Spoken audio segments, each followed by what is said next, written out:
मोदी सरकार ने हाल ही में किसानों के मसीहा कहे जाने वाले चौधरी चरण सिंह और MS स्वामीनाथन को भारत रत्न देने का ऐलान किया, लेकिन शायद सरकार का यह दांव फेल हो गया क्योंकि किसान यूनियनों ने मोदी सरकार के खिलाफ एक बार फिर से हल्ला बोल दिया है। नवंबर 2021 में किसानों ने आंदोलन खत्म तो कर दिया था, लेकिन लोकसभा चुनाव से ठीक पहले किसान एक बार फिर अपनी मांगों के साथ सड़क पर उतर आए हैं। नमस्कार, मेरा नाम तुषार गिरी और आप देख रहे हैं ऑडियंस पोल। और आज की वीडियो में हम लोग जानने की कोशिश करेंगे कि आखिर क्यों दिल्ली वापस आ रहे हैं किसान और इस बार उनकी क्या मांग है और क्या ये आंदोलन इस बार बन जाएगा आंदोलन 2.0। क्यों फिर दिल्ली कूच कर रहे हैं किसान। 2 साल पहले दिल्ली की सीमाओं पर किसानों का ऐतिहासिक आंदोलन हुआ था। तब मोदी सरकार को किसानों के आगे घुटने टेकने पड़े थे और संसद से पारित 3 कृषि कानूनों को रद्द करना पड़ा था। किसानों को डर था कि ये कानून न्यूनतम समर्थन मूल्य को खत्म कर सकते हैं और खेती किसानी कॉरपोरेट कंपनियों के हाथों में सौंपी जा सकती है। 2 साल पहले सरकार ने न सिर्फ कानूनों को रद्द कर दिया था बल्कि MSP पर गारंटी देने का वादा भी किया था। इसके बाद किसानों ने आंदोलन वापस ले लिया था, लेकिन अब किसानों का कहना है कि सरकार ने MSP को लेकर अपने वादे पूरे नहीं किए हैं। आखिर किसानों की मांग क्या है? 2021 के आंदोलन की तरह ही इस बार भी अपनी कई सारी मांगों को लिए किसान विरोध प्रदर्शन के लिए उतर रहे हैं। खास तौर से न्यूनतम समर्थन मूल्य की गारंटी को लेकर कानून बनाने की मांग, यानी कि MSP की गारंटी को लेकर कानून बनाने की मांग, स्वामीनाथन आयोग की सिफारिशों को मानने की मांग, लखीमपुर खीरी हिंसा के पीड़ितों के लिए न्याय की मांग, 58 से अधिक उम्र के किसानों के लिए 10,000 रुपए की मासिक पेंशन की मांग, कृषि ऋण माफ करने की मांग, ये कुछ उनकी मुख्य मांगे हैं। हम एक एक करके इन मांगों को समझने की कोशिश करते हैं। सबसे पहले हम लोग बात करते हैं MSP की। क्या होता है MSP?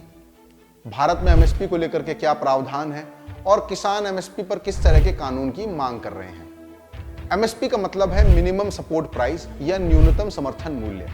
MSP किसानों को दी जाने वाली एक गारंटी की तरह होती है, जिससे तय किया जाता है कि बाजार में किसानों की फसल किस दाम पर बिकेगी।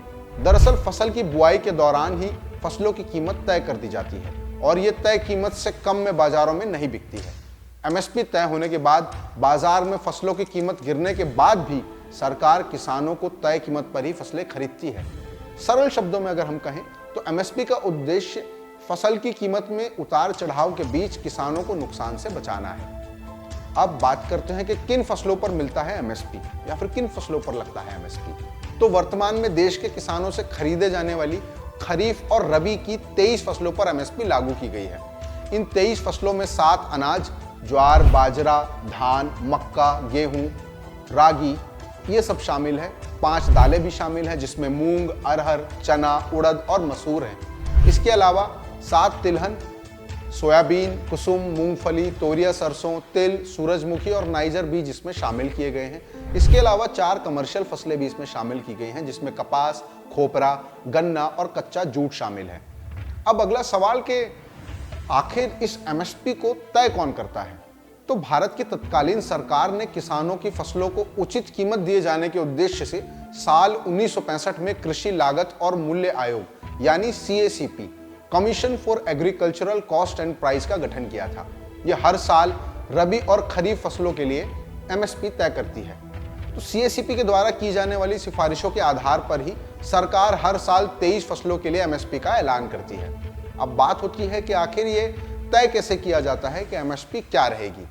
तो जब भी CACP न्यूनतम समर्थन मूल्य तय कर रही होती है तो वो कुछ बातों को ध्यान में रखकर ही इसे लागू करती है, जैसे फसल के लिए उत्पाद की लागत क्या है, इनपुट मूल्य में कितना परिवर्तन आया है, बाजार में मौजूदा कीमतों का क्या रुख है, मांग और आपूर्ति की स्थिति क्या है और अंतर्राष्ट्रीय मूल्य स्थिति क्या है। ये कुछ ऐसे मेजर फैक्टर्स हैं जो मैटर करते हैं जब भी हम लोग MSP तय कर रहे होते हैं या फिर CACP जब भी तय कर रही होती है कि उसको इस बार MSP रखना क्या है। तो अब बात है कि जब कुछ इतना कुछ हो ही रहा है, एक गठन ऑलरेडी काम कर ही रहा है, सरकार अपनी तरफ से बोल ही रही है कि उसने 23 फसलों का MSP दे ही रही है, तो समस्या कहाँ है? तो सबसे पहली जो समस्या है वो ये कि कोई कानून नहीं है। कोई कानून नहीं है, इसका मतलब ये कि कोई भी लिखित कानून नहीं है जो ये बताए या जो इस चीज़ का प्रावधान दे कि इतना निश्चित MSP किसानों को मिलेगा। यानी कि सरकार अगर आज चाहे तो आज MSP बंद कर सकती है। दूसरी बात, सीमितता, यानी कि 23 फसलों के लिए जो MSP की आधिकारिक घोषणा कर रखी है उसके बावजूद सिर्फ 2 फसल यानी चावल और गेहूं की ही खरीद की जाती है, क्योंकि इन्हीं दोनों खाद्यान्नों का वितरण NFSA के तहत किया जाता है। NFSA मतलब नेशनल फूड सिक्योरिटी एक्ट के तहत। बाकी की जितनी भी अन्य फसलें हैं वो लगभग महत्वहीन है, अप्रभावी रूप से लागू है ये। तो शांता कुमार छेक, उनकी एक समिति बनाई गई थी 2015 में, और उन्होंने अपनी एक रिपोर्ट में बताया कि किसानों को एमएसपी का मात्र 6% ही प्राप्त हो सका, जिसका मतलब ये कि देश के 94% किसान एमएसपी के लाभ से वंचित रह गए। गेहूं और धान की प्रमुखता वाली कृषि, आप इसको ऐसे समझें कि जो अभी तत्कालीन एमएसपी प्रणाली है वो गेहूं और चावल के पक्ष में ज्यादा झुकी हुई है, और अन्य फसलों को उगाने वाले जो किसान हैं ये उनको हतोत्साहित भी करने वाली है।